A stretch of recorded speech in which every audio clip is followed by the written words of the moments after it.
The most anticipated chipset in 2025 is here, the AMD Ryzen AI Max Plus 395, paired with AMD's Radeon 8060S GPU, promising to deliver performance on par with a typical RTX 4070 laptop. Whether the battery life truly beats out thin and light ultrabooks, and what it's like to use in real-world scenarios, that's what we're talking about in this video. But of course, we need to address some pain points like the 2230 M.2 SSD slot limitations, the lack of an OLED display, and the now missing XG mobile port. So let's dive right in, talk about everything, the good, the bad, and the unexpected in this year's ASUS ROG Flow Z13. Now, on top of all that, I also have the 128 gig model, which I have benchmarked, and I'm gonna have an entire section in this video. And of course, if you wanna know the exact pricing between each of the models, you can head out in the description below, click those links. If you do make a purchase, I'll get a small commission, but at no extra cost to you. Now, there are 4 versions of the ROG Flow Z13, which I'll introduce in just a moment. Now, first impressions matter, and the ROG Flow Z13 does not disappoint. It's a 2-in-1 style device, more akin to a Windows tablet on steroids, yet it can easily step up to the plate as a full-fledged laptop or even pseudo workstation. Now let's talk about the numbers. This thing weighs in at 2.64 pounds with just the tablet. Now, if you go ahead and you attach the tablet portion, you're at 3.51 pounds. And now you have the keyboard and the cover attached. And you go ahead and you add the charger to the device, now you're at 4.76 pounds. And it's 0.51 inches thick, just the tablet. Click on the cover and you're now at 0.87 inches thick. So this thing is slim and fairly light, but not like feather light. It's got some good weight to it. Now, it's stylized with the ROG look, but it's minimal enough that you won't feel out of place in a professional office setting. The small little RGB window on the back is a neat touch. It lights up to show off the internal components, but in a refined way. I even think like a CEO of a company might see it and think, that's futuristic, rather than that's super gaudy and like a nerdy gamer. So it's a good look. Now, the Z13 is definitely more of a tablet design than your standard Ultrabook. The keyboard is a detachable cover that magnetically attaches. So if you love the Surface Pro approach, you'll feel right at home with this device. Now, I'm personally more of a clamshell or 2-in-1 laptop kind of guy, so the Z13 form factor is not my favorite. That said, for artists or note takers, the pen compatibility on the screen within this minimal form factor should be an easy win. Now, let's talk about the display and pen experience. This is a 2.5K IPS display at 180 Hertz refresh rate. Now, it is gamer friendly and has great color coverage. Has a resolution of 2560 by 1600 at a 16:10 aspect ratio. Has a brightness of around 542 nits, which is quite bright for this nice portable device. So using it outdoors or near a window is definitely feasible. The color gamut range is 100% sRGB, 92% Adobe RGB, and 97% DCI-P3. That's impressive. I'd call this a prosumer level color coverage for creators. Now, the color accuracy is actually more impressive than the color gamut range at 0.65 out of the box, meaning it's well calibrated from the start. Now, the Delta E is the accuracy at which the colors are reproduced, and the gamut range is the amount of colors that it can reproduce.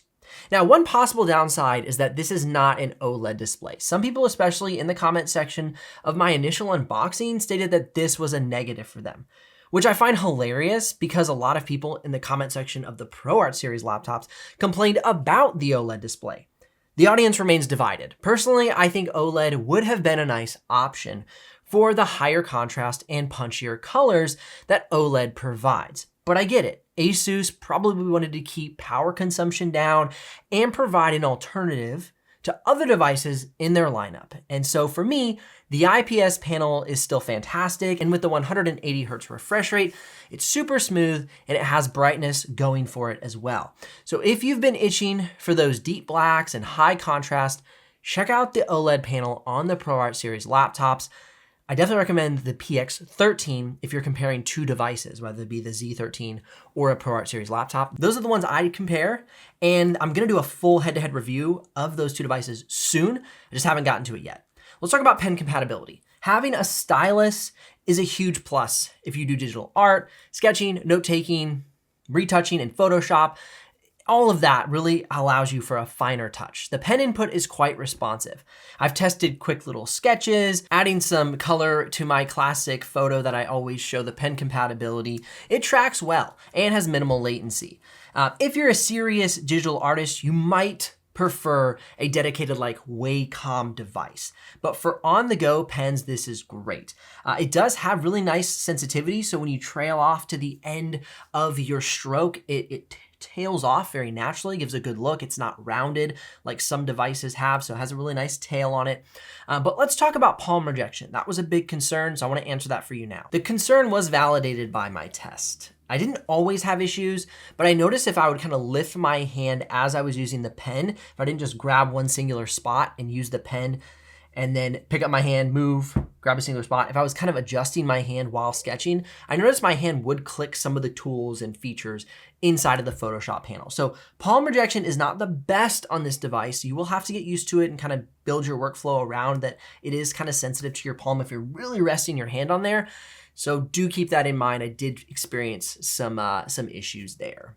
Now, the Z13 from 2025 is loaded with performance, but there are 4 models available. Now, the model I'm reviewing comes with the AMD Ryzen AI Max Plus 395, 16 cores, 32 threads, and it packs a punch. I'm stoked to show you the benchmarks on this device in just a minute.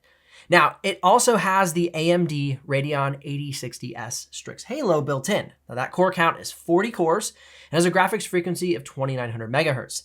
The configurable TDP for the chipset is 45 to 120 watts. So that means the system can reach a total of 120 watts. Now I'll give you my thoughts on the relative maximum graphics power, a data point I use to compare laptops with dedicated GPUs. More of that to come later in the video. So we can kind of look at where this sits in regards to other laptops with dedicated GPUs. Now the model I'm reviewing retails for $22.99 and it comes with 32 gigs of RAM. But for an extra $100, you can double your RAM up to 64 gigs, which in my opinion would be stupid to not spend the extra $100 because it'll give you a definite increase in performance. But you can also get a step down from the model I'm reviewing with the AMD Ryzen AI Max 390, 12 cores, 24 threads. AMD Radeon 8050S Strix Halo. This has a graphics core count of 32 and a graphics frequency of 2800 megahertz, which also has a configurable TDP of 45 to 120 watts at 32 gigs of RAM, retailing at $2,099. Now, every model ships with standard 1 terabyte of M.2 SSD. Now, this is upgradable via one M.2 slot, which you can easily unscrew on the back panel of the device. The problem is that it's a 2230 M.2 slot rather than the standard size of 2280. So 2280 is much more common format. The 2230 version is significantly less available in the consumer market in the variety of speeds and sizes, like 512 versus 1 terabyte versus 2 terabytes. And it can also be costlier for the amount of storage and the speed relative to the larger 2280 drives. So this means that if you want to upgrade your SSD to more capacity, maybe a faster model, you'll likely face fewer choices and slightly higher prices compared to a laptop that supports a standard full-size M.2 drive. Now on top of that, some of the most cutting-edge SSD models simply don't come in a 2230 form factor.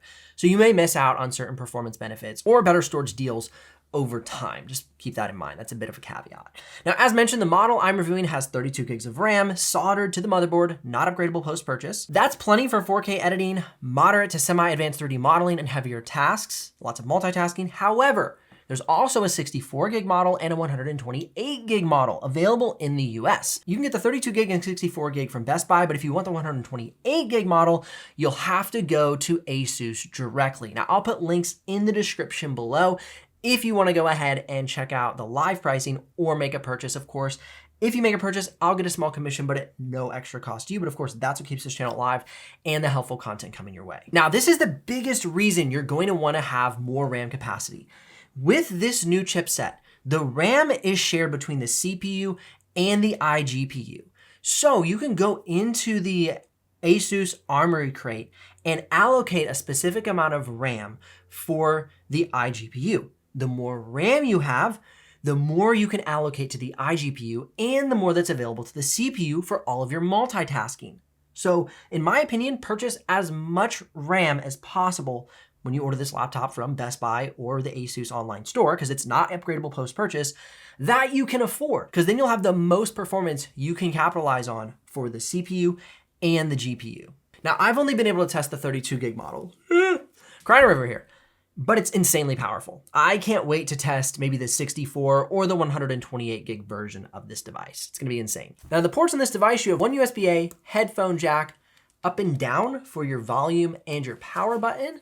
And on the other side, we have a micro SD card reader, power adapter, HDMI, and 2 USB Type-Cs. Does the ASUS ROG Flow Z13 have the perfect ports? Now let's talk about the power adapter. The reason I like the power adapter is because you're able to draw the full 120 watts into the system and get full performance out of the Strix Halo. But what's crazier is whether you're on battery power or on the charger, this thing barely changes how much performance it provides you. I'm excited to talk about that in just a moment during the performance section, but this thing is fully equipped to be a powerhouse on the go and in such a small form factor. Now, keep in mind, there is no dedicated XG mobile port. And this laptop does not come equipped with Thunderbolt 5 because it is an AMD system. You can still use external GPUs, including the new ROG XG Mobile, but you won't get the absolute best throughput possible like you would on an Intel device as a Thunderbolt 5 host. Now, considering how strong the integrated GPU is though, you might not even need an external GPU. So let's look into the test now to see what you actually need. Is this device capable enough for your workflow, or do you need to add an external GPU?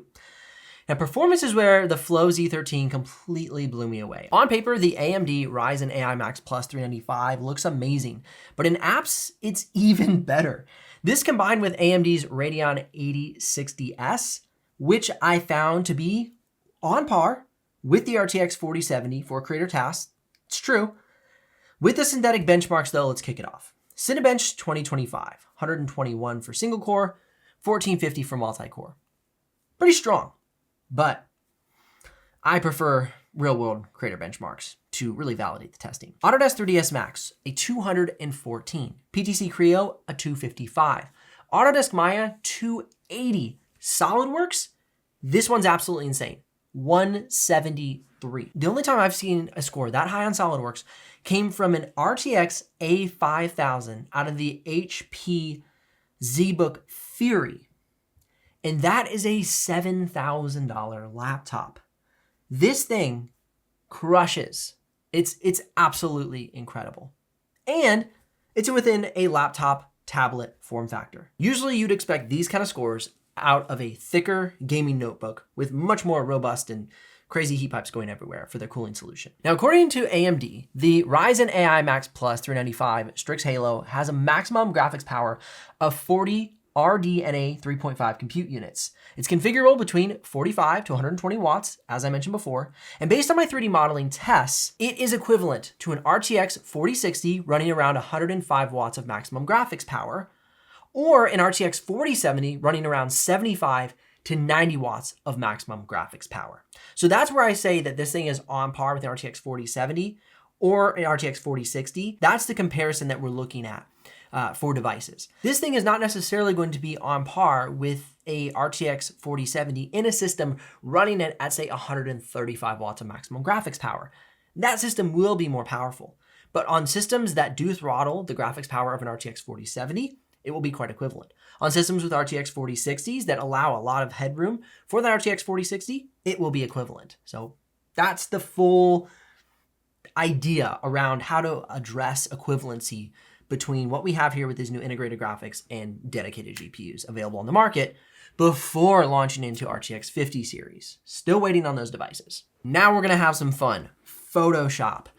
10,263 points on performance mode while plugged into the charger, only dropping a bit to 7,891 while in performance mode, battery only, and then on silent mode, 7,195 points with running only on battery power. So that's indicating that performance continues at about 70% of peak performance while unplugging from the charger. Pretty darn solid. But I think what's most amazing is that score has beat out every laptop I've reviewed on my channel outside of the MacBook Pro M4 Pro that was recently released. So this thing is above par, dedicated GPU equipped systems, and the highest performing high performance chipsets from 2024.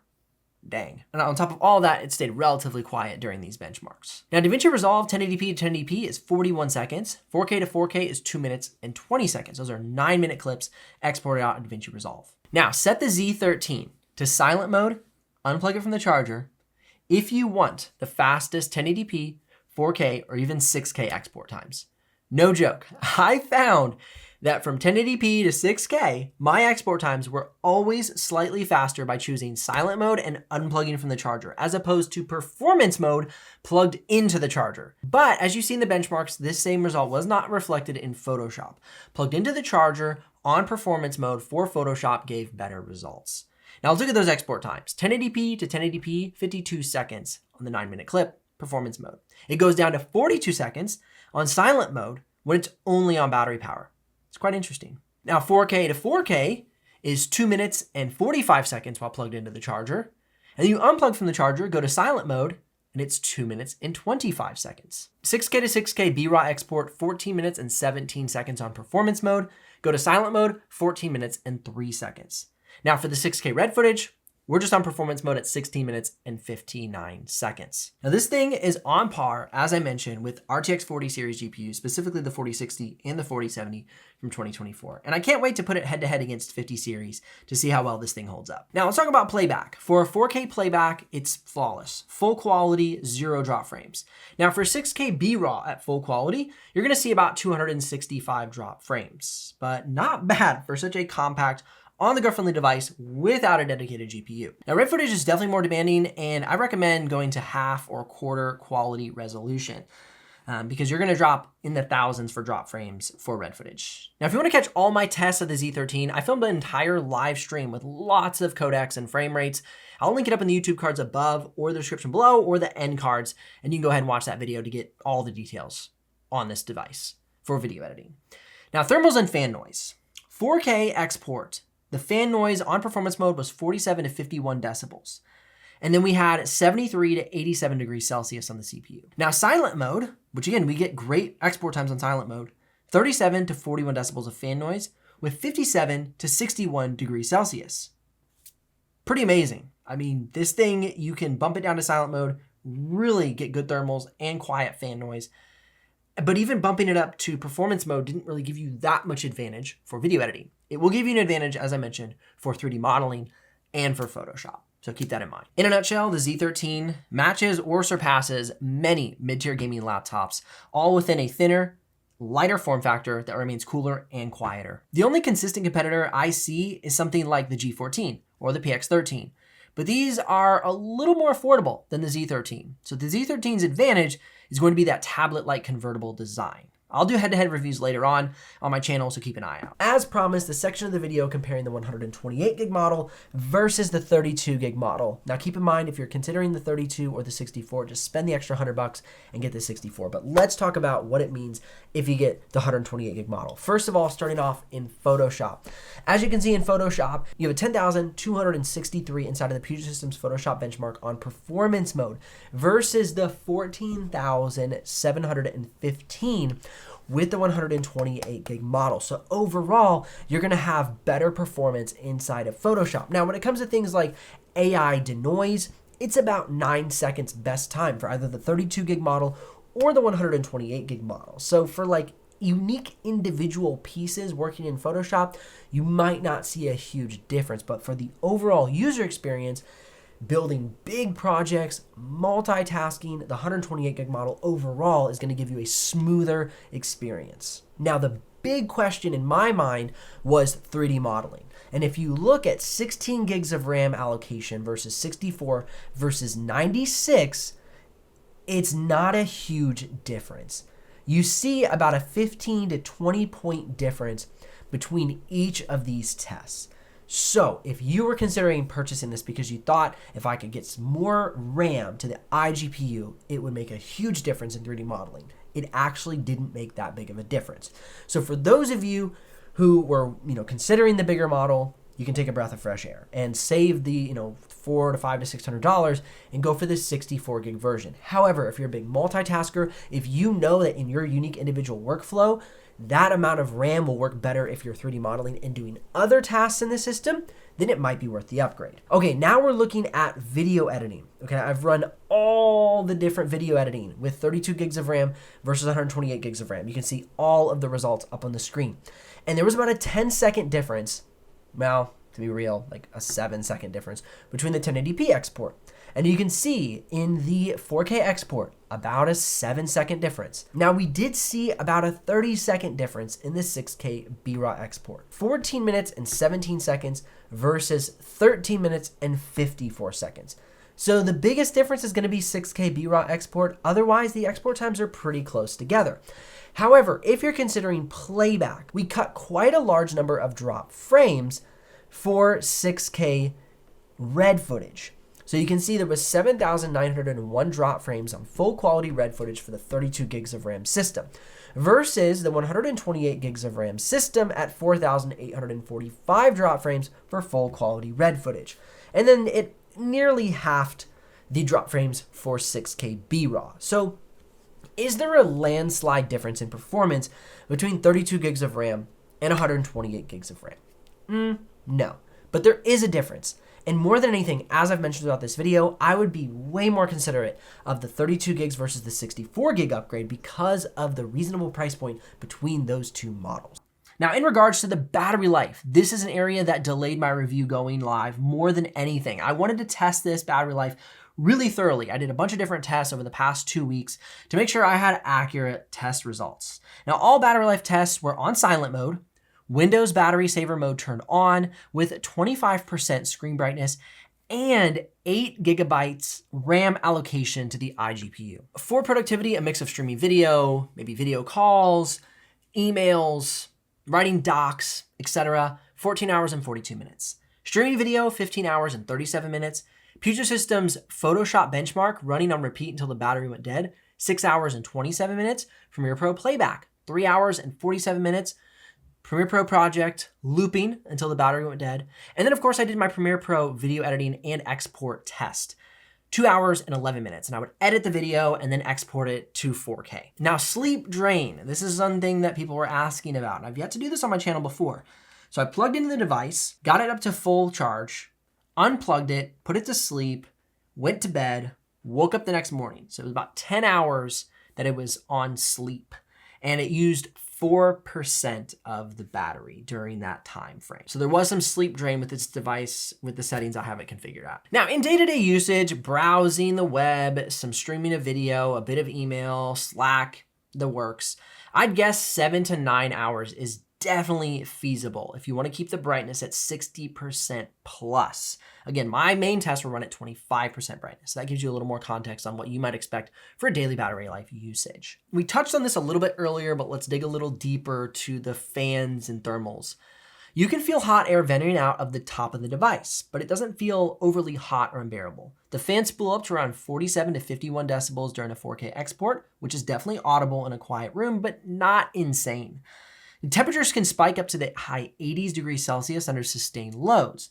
However, in silent mode, if you're looking to, just do some web browsing or doing light tasks, the fans might not even spin up. Now, exporting big projects, you see the fans come up to about 37 to 41 decibels with mid 50s to low 60s for the thermals, which is a really nice trade-off, even with the export times decreasing during silent mode. And if you're going to run in Photoshop, you only have a slight decrease in performance running on battery power in silent mode, and your device will stay cool and quiet. So it is a nice trade-off with this device. It manages thermals and fan noise very well. So after all this testing, who is the Z13 really made for? In my opinion, mobile creators and gamers who travel a lot and prefer a super compact device without sacrificing performance. The Flow Z13 is really appealing for this demographic. Now, digital artists, the pen support, color accuracy, and flexible form factor can be a nice addition to your arsenal for quick sketches, concept art, and has all the performance that you need. On-the-go creators with heavy workloads. So if you're doing high-resolution video editing or just big, heavy 4K projects or 3D modeling workflows, on the go in a cafe or in an airplane, the battery life plus the high performance is a solid combination. Those who hate bulk, if you can't stand a thick gaming laptop, this might be the sweet spot for you. So definitely consider this laptop. Now, who should skip it? If you prefer a classic clamshell laptop, the tablet form factor might not be for you. Personally, I don't think it would be for me. I'm waiting for a different device with this same CPU setup. OLED diehards, if you specifically want an OLED for deep blacks, the IPS panel might be a letdown for you. You need a dedicated GPU, providing you more 3D modeling performance. For the same price point, this might not be for you. Now, it's hard to find anything else that packs this much power into such a small footprint. So if you're considering a purchase, definitely head down in the description below and click those links, or click or tap the screen here for more videos to help you with your buying decision. I'll see you in the next one.